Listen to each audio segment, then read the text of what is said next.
നമസ്കാരം. ഇന്നത്തെ പ്രധാന വാർത്തകൾ എന്തൊക്കെയെന്ന് നോക്കാം ഇന്നത്തെ പത്രങ്ങളിലൂടെ.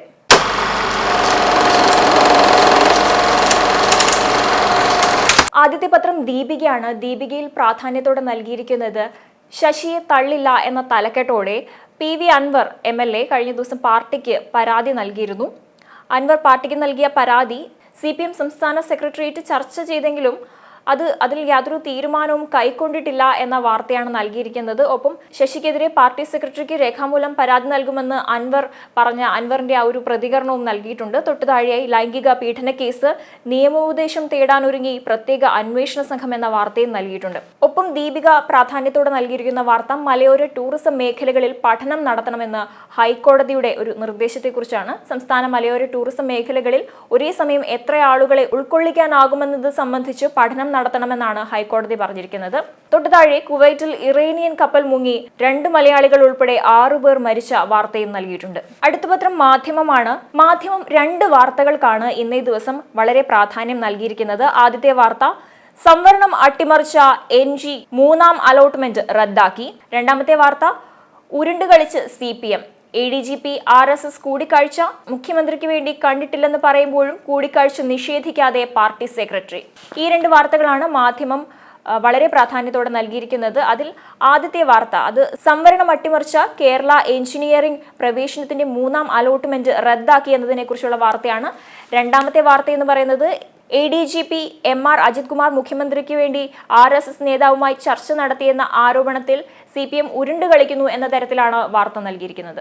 അടുത്ത പത്രം ദേശാഭിമാനിയാണ്. മാധ്യമത്തെ പോലെ തന്നെ 2 വാർത്തകൾക്കാണ് ദേശാഭിമാനി മുൻ പേജിൽ പ്രാധാന്യം നൽകിയിരിക്കുന്നത്. ഒന്നിന്റെ തലക്കെട്ട് കൈ അയച്ച് എന്നാണെങ്കിൽ രണ്ടാമത്തതിന്റെ തലക്കെട്ട് കഴുത്തറുത്ത് എന്നതാണ്. അതിൽ ആദ്യത്തെ വാർത്ത വളരെ പോസിറ്റീവായ ഒരു വാർത്തയാണ് നൽകിയിരിക്കുന്നത്.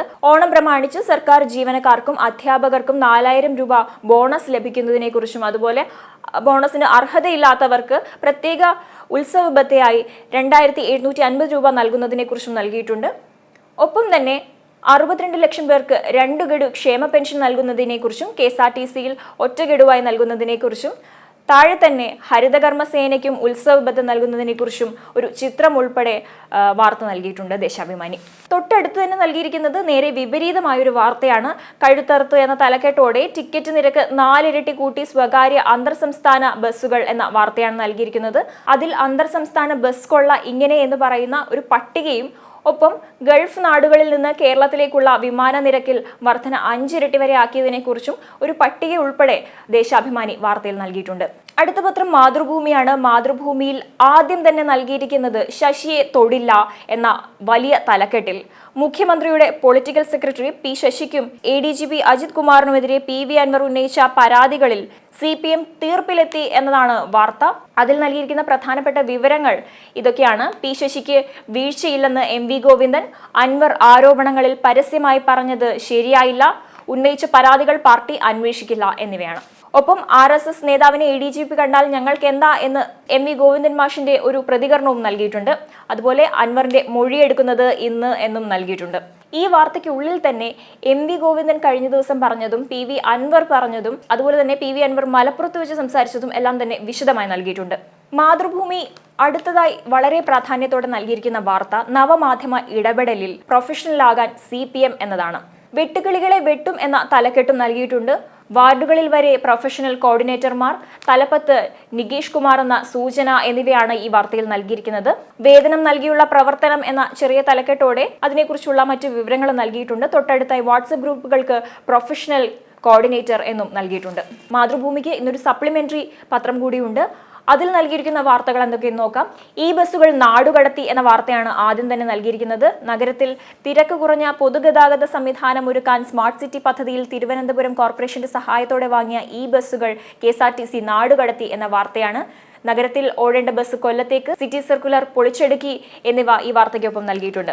മാതൃഭൂമിയുടെ ഇടതുവശത്തേക്ക് നോക്കുകയാണെങ്കിൽ മദ്യവില കുതിച്ചുയരുന്നതിനെക്കുറിച്ചും തൊട്ടുതാഴെ തൃശൂർ പൂരം കലക്കിയെന്ന് തെളിഞ്ഞു എന്ന് രമേശ് ചെന്നിത്തലയുടെ പ്രതികരണവും നൽകിയിട്ടുണ്ട്. ഒപ്പം മാതൃഭൂമി നൽകിയിരിക്കുന്ന മറ്റൊരു വാർത്ത, CAPE contract and daily wages employees union dharna നടത്തിയതിനെക്കുറിച്ചുള്ള വാർത്തയാണ്. ഒപ്പം അതിന്റെ ചിത്രവും നൽകിയിട്ടുണ്ട്. സപ്ലിമെന്ററി പേജിന്റെ ഉൾപേജിലേക്ക് നോക്കുകയാണെങ്കിൽ വൈദ്യുതി ബോർഡിൽ കേസുകെട്ട് എന്ന തലക്കെട്ടോടെ വൈദ്യുതി ബോർഡിൽ കേസ് നടത്തിപ്പിൽ വീഴ്ച സംഭവിച്ചതിനെക്കുറിച്ചുള്ള വിശദമായൊരു വാർത്ത തന്നെ നൽകിയിട്ടുണ്ട്. തൊട്ടടുത്തായി വ്യാജരേഖ ചമയ്ക്കലും ചുമത്തി എന്ന തലക്കെട്ടോടെ ലോക്സഭാ തിരഞ്ഞെടുപ്പിന് മുന്നോടിയായി വടകര മണ്ഡലത്തിൽ വ്യാജ കാഫിർ സ്ക്രീൻഷോട്ട് പ്രചരിച്ച കേസിൽ വ്യാജരേഖ ചമച്ചതിനുള്ള വകുപ്പുകളും ചുമത്തിയതായി പോലീസ് ഹൈക്കോടതിയിൽ അറിയിച്ചതിനെക്കുറിച്ചാണ് വാർത്ത. മാതൃഭൂമിയിലെ മറ്റൊരു വാർത്ത എന്ന് പറയുന്നത് കവച് കേരളത്തിലേക്ക് എന്ന തലക്കെട്ടോടെ കേരളത്തിലെ റെയിൽപാതയിൽ ആദ്യമായി തീവണ്ടികളുടെ കൂട്ടിയിടി ഒഴിവാക്കുന്ന ട്രെയിൻ കൊളീഷൻ അവോയ്ഡൻസ് സിസ്റ്റം ഒരുങ്ങുന്നു എന്ന വാർത്ത നൽകിയിട്ടുണ്ട്. അടുത്തത് കേരള കൗമുദിയാണ്. വിനീഷ് ഫോഗട്ടും ബജ്രംഗ് പൂനിയും കോൺഗ്രസിൽ ചേർന്ന വാർത്തയും അതുപോലെ മമ്മൂട്ടിക്ക് 73ാം പിറന്നാൾ എന്ന വാർത്തയുമാണ് വളരെ പ്രാധാന്യത്തോടെ ആദ്യ പേജിൽ തന്നെ കേരള കൗമുദി നൽകിയിരിക്കുന്നത്. ഉൾപേജിലേക്ക് നോക്കുകയാണെങ്കിൽ കേരള സർക്കാർ ജീവനക്കാർക്ക് ബോണസ് നൽകുന്നതിനെ കുറിച്ചുള്ള വിശദമായൊരു വാർത്ത തന്നെ കേരള കൗമുദി നൽകിയിട്ടുണ്ട്. ഒപ്പം കേരള കൗമുദിയുടെ ഒരു സ്പെഷ്യൽ സ്റ്റോറിയും തൊട്ടു താഴെ നൽകിയിട്ടുണ്ട്. ഒപ്പം മുണ്ടക്കൈ ദുരന്തം കേന്ദ്ര സഹായം വൈകുന്നു എന്നതിനെക്കുറിച്ചുള്ള ഒരു വാർത്തയും ചെറിയ കോളത്തിലായി കേരള കൗമുദി നൽകിയിട്ടുണ്ട്. കേരള കൗമുദിയുടെ ഉൾപേജിലേക്ക് നോക്കുമ്പോൾ ആദ്യത്തെ തലക്കെട്ട് കാണുന്നത് വെള്ളം കുടിമുട്ടി തലസ്ഥാനം എന്നതാണ്. ഓണക്കാലത്ത് തലസ്ഥാനത്ത് കുടിവെള്ള വിതരണം നിർത്തിവെച്ചത് ജനജീവിതം താറുമാറാക്കി എന്നതിനെക്കുറിച്ചുള്ള ഒരു വാർത്തയാണ് നൽകിയിരിക്കുന്നത്. താഴേക്ക് വരുമ്പോൾ കഴിഞ്ഞ ദിവസങ്ങളിലെല്ലാം വിവാദമായ PV അൻവറിന്റെ ആരോപണങ്ങളും അതുപോലെ തന്നെ അതുമായി ബന്ധപ്പെട്ട P ശശിക്കെതിരെ പരാതി നൽകുന്നതിനെ കുറിച്ചുമുള്ള വിശദമായ വാർത്ത നൽകിയിട്ടുണ്ട്. അൻവറിന്റെ ആരോപണങ്ങളിൽ സർക്കാരിന് പാർട്ടി സംരക്ഷണം എന്ന തലക്കെട്ടോടെയാണ് വാർത്ത നൽകിയിരിക്കുന്നത്. ഒപ്പം ഒരു കാർട്ടൂണും അതിൻ്റെ ഉള്ളിൽ തന്നെ നൽകിയിട്ടുണ്ട്. തൊട്ടടുത്തായി നൽകിയിരിക്കുന്നത് സുജിത് ദാസിനും SIക്കുമെതിരെ വീട്ടമ്മയുടെ പീഡന ആരോപണം DYSP ഉപദ്രവിച്ചെന്നും പരാതി എന്ന വാർത്തയും നൽകിയിട്ടുണ്ട്. ഏറ്റവും ഒടുവിലായി കൗമുദിയുടെ ഒരു സ്പെഷ്യൽ ഇമ്പാക്ട് സ്റ്റോറിയും നൽകിയിട്ടുണ്ട്. ശബരിപാത 50% ചെലവിന് കേരളം റെഡി എന്ന തലക്കെട്ടോടെ വിഴിഞ്ഞം തുറമുഖത്തേക്ക് നീട്ടാവുന്ന അങ്കമാലി എരുമേലി റെയിൽപാത നിർമ്മാണത്തിന് സംസ്ഥാന വിഹിതമായ തുക അത് കേന്ദ്രത്തെ നൽകാമെന്ന് സർക്കാർ സന്നദ്ധത അറിയിച്ചതിനെ കുറിച്ചാണ് വാർത്ത.